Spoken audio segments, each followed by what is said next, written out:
نبی صلی اللہ علیہ وسلم نے ارشاد فرمایا کہ جو دو چیزوں کی ضمانت دے گا تو میں اس کے لیے جنت کا ضامن ہوں، ما بین فخذیہ وما بین لحیتیہ، ایک شرمگاہ کی ضمانت اور ایک اپنی زبان کی ضمانت۔ آپ کہہ سکتے ہیں خطبے میں نے یہ حدیث تو پڑھی نہیں ہے اور یہ والی آیت تو پڑھی نہیں ہے، بیان اس حدیث سے شروع کر دیا۔ خطبے میں نے جو آیتیں پڑھی ہیں ان کا چونکہ اس حدیث سے بھی بڑا گہرا تعلق ہے، تو اس لیے اس حدیث سے میں نے بیان کو شروع کیا۔ خطبے میں نے جو آیتیں پڑھی ہیں، اجتنبوا کثیرا من الظن، بدگمانی سے بچو۔ حضرت مولانا اشرف علی تھانوی رحمہ اللہ تعالی فرمایا کرتے تھے کہ پہلے بدگمانی پیدا ہوتی ہے، پھر بد زبانی پیدا ہوتی ہے۔ یہ بات حضرت مولانا اشرف علی تھانوی نے کہی تو اہل حدیث حضرات میں جو متشدد لوگ ہیں ان کے بارے میں کہی ہے، لیکن جنرلی ایک اصول ہے۔ وہ فرماتے تھے ہمارے ہاں جو اہل حدیث لوگ، سب نہیں، یہ پہلے حضرات فقہا اور ائمہ مجتہدین سے بدگمان ہوتے ہیں۔ ان کے سامنے ان کی دلیل نہیں آئی ہوتی، یا آئی ہوتی ہے ان کی نظر میں اپنی طرف سے ایک مطلب ہوتا ہے، تو یہ بدگمان ہوتے ہیں کہ ان کو آتا واتا کچھ بھی نہیں تھا، ہمیں آتا ہے۔ پہلے بڑے بڑے اسلاف سے، ائمہ سے بدگمان ہوتے ہیں، پھر بد زبانی، پھر ان کے خلاف بولنا شروع کرتے ہیں۔ ٹھیک ہے، سب ایسے نہیں ہوتے، لیکن یہ ہم سب میں ایک جنرلی ہم سب کی ایک بیماری ہے کہ کسی کے عمل کے بارے میں یہ سوچ لینا کہ اس کا یہ مطلب بھی ہو سکتا ہے، یہ مطلب بھی ہو سکتا ہے، یہ مطلب بھی ہو سکتا ہے، اچھے اس پہ لے کے جاؤ آپ کسی کی بات کو، لیکن یہ ہماری قومی بیماری ہے ہم سب کی۔ ہر چیز کا الٹا مطلب لینا، ہر چیز کا غلط مطلب لینا، پھر اس غلط مطلب کے بعد بدگمانی سمجھتے ہیں نا، اس کے بارے میں سمجھنا کہ یہ بندہ ہی ٹھیک نہیں ہے۔ پھر جب آپ کا کسی کے بارے میں یہ خیال ہو کہ بندہ ٹھیک نہیں ہے، تو پھر اس کے خلاف بھر بھر کے زبان درازی کرنا۔ تو یہ جو زبان ہے نا، زبان، نبی صلی اللہ علیہ وسلم نے فرمایا جس نے زبان کی ضمانت دے دی اور شرمگاہ کی ضمانت دے دی، میں اس کے لیے جنت کی ضمانت دیتا ہوں۔ آج سوشل میڈیا کا دور ہے، ہم دیکھ رہے ہوتے ہیں کس قدر لوگ مقدس شخصیات کو بھی بھر بھر کے برا بلا کہہ رہے ہوتے ہیں، اتنا برا بلا کہہ رہے ہوتے ہیں، اتنی سخت غلیظ زبان استعمال کرتے ہیں۔ اور یہ ہمارا وہ بہت سے میں وہ سیکولر لبرل طبقہ ہوتا ہے جو صبح و شام اخلاقیات کی باتیں کر رہا ہوتا ہے۔ ایک مثال دیتا ہوں، میرے بیان کا یہ ٹاپک نہیں ہے لیکن صرف ایک مثال کے لیے۔ ابھی حضرت مفتی تقی عثمانی صاحب کی ملاقات ہوئی گورنر سے، کامران ٹیسوری صاحب سے۔ حضرت مفتی تقی صاحب نے کہہ دیا کہ یہ رات کو ان کا جو عمل ہے ایسے جیسے حضرت عمر راتوں کو رعایا کی خیال کیا کرتے تھے، انہوں نے اس سنت کو زندہ کیا ہے۔ اس پہ جو لوگوں کی طرف سے برا بھلا کہا گیا ہے، کسی کے بڑھاپے کو نہیں دیکھ رہے، اس کی سفید داڑھی کو نہیں دیکھ رہے، اس کے علم کو نہیں دیکھ رہے، لفافہ خور مولوی اور کیا کیا الفاظ جو زبان سے ادا کرنا بھی مشکل۔ بھائی اگر کسی نے کسی حاکم کی، کسی بھی عہدے دار کی تعریف کر دی اس کے کسی اچھے عمل میں، تو اس پہ اتنا سیخ پا ہونے کی کیا ضرورت ہے؟ چوروں کی تعریف کی ہے، ڈاکوؤں کی تعریف کی ہے، آپ کی نظر میں چور ہوگا بھائی، ان کی نظر میں نہیں ہے۔ کہتے ہیں ماضی اٹھا کے دیکھو، کیوں ماضی کسی کا دیکھیں بھائی؟ ہمیں ماضی دیکھنے کا حکم ہے، حال دیکھنے کا حکم ہے۔ ماضی تو عمران خان کا بھی کوئی اچھا نہیں تھا، لیکن جب عمران خان کے ماضی کی کوئی بات کرتا تھا ہم کیا کہتے تھے؟ ماضی میں نہیں، کیا دیکھو؟ حال دیکھو۔ تو اب آپ حال کیوں نہیں دیکھ رہے؟ تو پوری قوم ایک عجیب دماغی مریض بنی ہوئی ہے۔ آپ زیادہ زیادہ یہ کہہ دو بھائی ہمیں حضرت مفتی تقی صاحب کی اس بات سے کیا ہے؟ اختلاف ہے، ہماری رائے میں ایسا نہیں ہے، ختم ہو گئی کہانی۔ ہر چیز کو ہماری قوم ایمان اور کفر کا مسئلہ بناتی ہے، ہر چیز کو۔ کچھ لوگوں نے تو یہاں تک کہنا شروع کر دیا کہ یہ حضرت عمر کی گستاخی ہے، حضرت عمر کے برابر۔ بھائی حضرت عمر کے برابر کون کس کو قرار دے سکتا ہے؟ اگر حضرت مفتی تقی صاحب یہ کہتے کہ نبی کی سنت زندہ کر دی، تو کیا نبی کے برابر قرار دے دیا؟ اچھا سوچنا سیکھو۔ اچھا اب ہم کسی کے فیور میں بات کرتے ہیں تو کیا، چونکہ دیوبندی ہیں، چونکہ حنفی ہیں، لہذا یہ حنفیوں کی تائید کر رہے ہیں.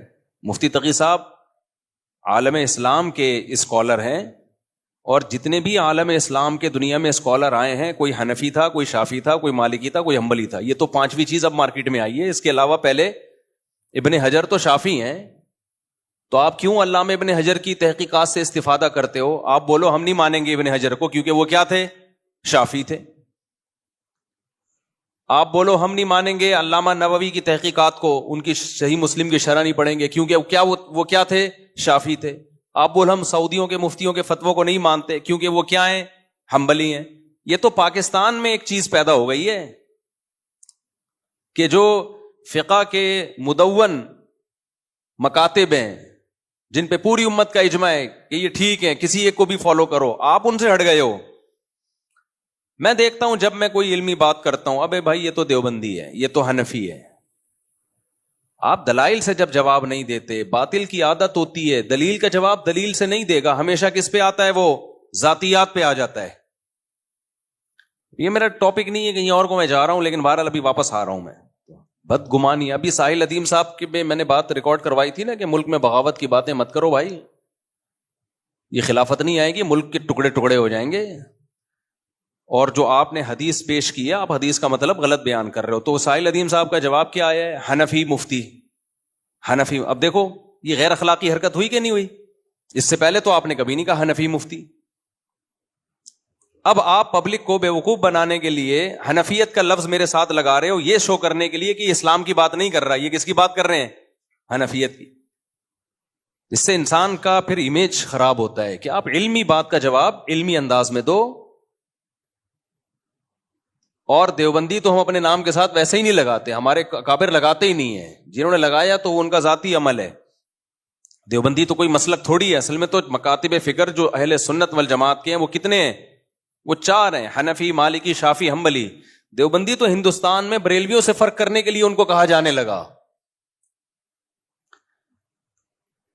ڈاکٹر ذاکر نائک کے بیٹے سے میری ملاقات ہوئی، عالم بنے ہیں سعودی عرب میں. میں نے کہا آپ 4 فقہ میں سے کون سے فقہ میں آپ عالم بنے؟ انہوں نے کہا حنبلی. انہوں نے تو نہیں کہا کہ میں نہیں مانتا کسی کو. یہ ان کے بیٹے کی سے میری گپ شپ ہے. تو ان کے بیٹے سے میں نے پوچھا کیا؟ انہوں نے کہا میں فقہ حنبلی میں. وجہ اس کی ہے کہ نصاب جو ہے نا، نصاب علماء کا، وہ ان 4 کے علاوہ کسی اور میں ہے نہیں، وہ انہی میں ہے. جس کو بھی عالم بننا پڑتا ہے یا تو فقہ حنفی میں وہ اسپیشلسٹ بنے گا، یا فقہ شافعی میں، یا مالکیہ میں، یا حنبلی میں. شروع میں تو کامن سب چیزیں پڑھی جاتی ہیں، پھر اسپیشلسٹ جو بنا جاتا ہے وہ پھر ایک میں کمال پیدا کیا جاتا ہے.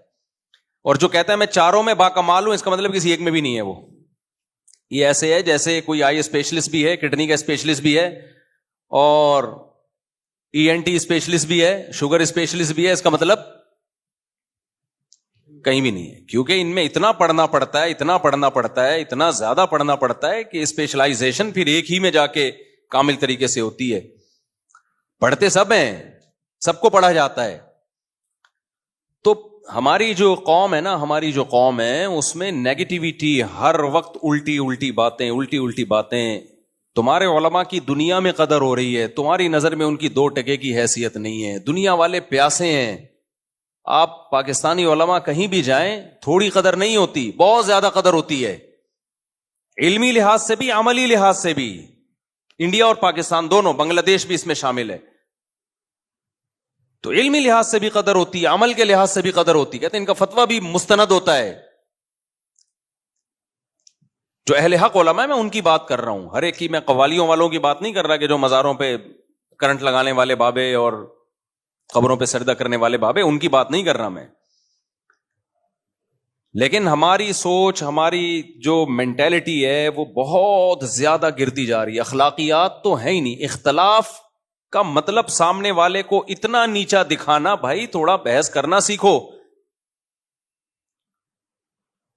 یہ چیزیں اسکولوں میں سکھانے کی ہیں. اعتدال بھی کوئی چیز ہوتی ہے. آپ اختلاف کرو، ہم نہیں کہتے کہ آپ کسی کی اندھی تقلید میں آ جاؤ. آپ کی ایک رائے ہے، آپ گورنر کو برا سمجھ رہے ہو، آپ بولو بھائی ہماری رائے میں یہ ٹھیک نہیں ہے، ختم ہو گئی بات. تو ایسا دیکھو جب انسان کی زبان خراب ہوتی ہے نا، میں نے بتایا کہ زبان خراب کب ہوتی ہے؟ سب سے پہلے بدگمانی. حضرت مفتی تقی عثمانی صاحب کا کامران ٹیسوری سے کچھ بھی لینا دینا نہیں ہے، 5 روپے بھی نہیں لیے ہوں گے انہوں نے. دوسری بات یہ کہ آپ کے پاس کرائٹیریا کیا ہے؟ کیا آپ نے یہ فرض کر لیا ہے کہ آپ کی مرضی کا اگر سیاستدان نہ جیتے الیکشن میں تو وہ لازمی غلطی ہوگا؟ یہ فرض کیوں کیا ہوا ہے آپ نے؟ اور سارے ہی غلط ہوں گے؟ کیا دنیا میں کوئی ایسا شعبہ ہے جس میں 100% لوگ غلط ہوں؟ ہے بھائی، ہم سے آپ دین کا علم سیکھو بھائی، اس میں ہماری رائے معتبر ہوگی. سیاسی چیزوں میں جتنی ہمیں جو تجزیہ ہے، جو ہم معلومات ہیں، اس کے حساب سے ہم بھی ایک رائے قائم کرتے ہیں، اور وہ رائے ہماری تبدیل بھی ہو سکتی ہے. میں تو ایک اصول اور ضابطہ بیان کر رہا ہوں کہ بھائی دشمن کی رائے کا اعتبار بولو نہیں ہوتا. آپ کا کسی سے جھگڑا چل رہا ہے پیسوں کا، تو کسی دوسرے نے آپ کے دشمن کے خلاف کیس کیا، اور جس نے کیس کیا اس نے آپ کو گواہی کے طور پہ پیش کر دیا کورٹ میں، تو آپ کا مخالف جرا کر سکتا ہے کہ یہ تو میرا دشمن ہے، یہ تو ویسے ہی میرے خلاف ہے. ساس گواہی دے رہی ہو بہو کے خلاف، مانی جائے گی؟ سوکن گواہی دے رہی ہو سوکن کے خلاف، مانی جائے گی؟ نہیں مانی جاتی. اسلام میں بہو ساس کے خلاف گواہی دے نہیں مانی جاتی. تو ہمارے ہاں مختلف قسم کے کرائیٹیریا ہم لوگوں نے بنا لیے. بھائی کچھ پازیٹیوٹی پیدا کرو خدا کے لیے، ڈپریشن سے نکلو، کچھ اچھا سوچنا شروع کرو، اچھا سوچنا شروع کرو، اور زبان کو لگام دو. فیس بک پہ جو کمنٹس ہوتے ہیں نا، اس سے پتہ چلتا ہے کسی قوم کی اخلاقیات اس وقت کہاں جا رہی ہیں. قوم کی جو اخلاقیات ہیں نا، وہ کیا اس وقت حال کیا ہے اخلاقیات کا؟ اتنا برا بلا، اتنا برا بلا. وہ یار بےچارے بوڑھے بزرگ ہیں، ان کی زندگیاں کھپ گئیں. اچھا لوگ یہ بھی دیکھ رہے ہوتے ہیں یہ اتنے روپے کما رہے ہیں. بھائی جو آدمی 1 ارب کما سکتا ہے نا، اگر وہ 1 کروڑ کما رہا ہے تو یہ بہت بڑی فضیلت کی بات ہے. اگر وہ 1 کروڑ کما سکتا ہے اور 1 لاکھ کما رہا ہے، کما وہ 1 کروڑ سکتا ہے محنت کر کے، لیکن دنیا کی محبت نہیں ہے، لہذا گزارا 1 لاکھ پہ کر رہا ہے، تو یہ بھی اس کی علامت ہے نیک آدمی ہے. یہ دین کی خدمت کو آگے پیچھے کر کے 1 کروڑ کما سکتا تھا، یا ابھی 1 کروڑ کما رہا ہے لیکن دین کی خدمت چھوڑے تو یہ 1 ارب کما سکتا ہے، لیکن نہیں کما رہا، دین کے کام میں لگا ہوا ہے، تو آپ اس کے 1 کروڑ دیکھ رہے ہو. تو اب کیا ہے؟ دین آپ صرف علماء سے ہی سیکھ سکتے ہو. اگر کسی قوم کو اس ملک کے سارے ڈاکٹروں کے خلاف کر دیا جائے کہ ڈاکٹر سازشی ہوتے ہیں، ڈاکٹر 2 نمبر ہوتے ہیں، تو بیڑا غرق کس کا ہوگا؟ صحت کا ہوگا. کیونکہ جب ڈاکٹروں سے اعتماد اٹھے گا تو لوگ عطائی حکیموں کے پاس جائیں گے. حکیم بھی صحیح نہیں ہوں گے، بلکہ جو عطائی حکیم ہوتے ہیں نا، حکیموں کی بھی 2 قسمیں. ایک تو ہوتے ہیں جو پراپر وے میں پڑھے ہوں کسی ادارے میں اور ناغے نہ کیے ہوں، پڑھے بھی ہوں. ورنہ اداروں میں ایسا ہو رہا ہے کہ میں ایسے حکیموں کو جانتا ہوں ماشاء اللہ. آپ کبھی خوشبو لگا کے آؤ تو میں آپ کو بتاؤں گا کہ ایک دن بھی یونیورسٹی میں نہیں گئے. جو حکمت کا کورس ہوتا ہے نا، ہمدرد یونیورسٹی وغیرہ جیسی یونیورسٹیاں جو حکیم سعید بنا کے، ایک دن بھی نہیں گئے، سرٹیفکیٹ ہے ان کے پاس. اور نہ کسی سے باقاعدہ پڑھا، بس تجربے کر کر کے نا. اور کچھ تو ایسے 2 نمبر ہیں، ہر دوا میں پیناڈول کا پاؤڈر ملاتے ہیں یا ڈسپرین کا پاؤڈر ملاتے ہیں. آپ وہ جب کھاتے ہو سونف میں ملا ہوا ہوتا ہے وہ پاؤڈر بننے کے بعد پتہ نہیں چلتا. سونف بھی ہے اس میں، کالا نمک بھی ہوگا اور وہ بھی ہوگا. تو آپ نے جب کھایا تو ڈسپرین کھانے کے بعد آدمی کی طبیعت کیا ہوتی ہے؟ Fit fought. پیناڈول کھانے کے بعد ایکٹیو ہو جاتا ہے. کہتا ہے یار ہزاروں ڈاکٹروں سے علاج کرایا، فائدہ اس گلی محلے کے حکیم سے ہوا 5 روپے میں. تو اگر آپ ریلائبل ڈاکٹروں کو کا یہ امیج دنیا کے سامنے لاؤ کہ یہ سب بکے ہوئے ہیں، سب 2 نمبر ہیں، سب بیوقوف بنا رہے ہیں، سب منجن بیچ رہے ہیں، تو ڈاکٹروں کا منجن کے بجائے پھر جاہلوں کا منجن بکے گا کہ نہیں بکے گا؟ بولتے کیوں نہیں؟